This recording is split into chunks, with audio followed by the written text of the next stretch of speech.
In this video, I'm going to show you how to access the content in your Prezi library in just a few simple steps. This is a quick and easy tutorial, but it's really useful if you want to find all the presentations and content you've already added without wasting time searching around. If this video helps you, make sure to hit the like button and subscribe for more helpful software tutorials just like this. Let's get started. First, go to the Prezi Dashboard and sign into your account if you're not already logged in.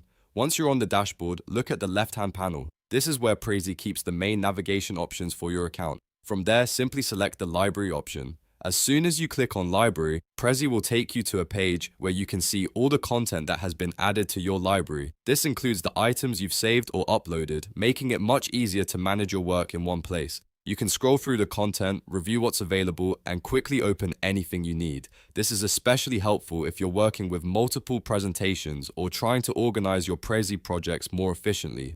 So to quickly recap, go to the Prezi dashboard, click library from the left panel, and then browse all the content added to your library. It really is that simple.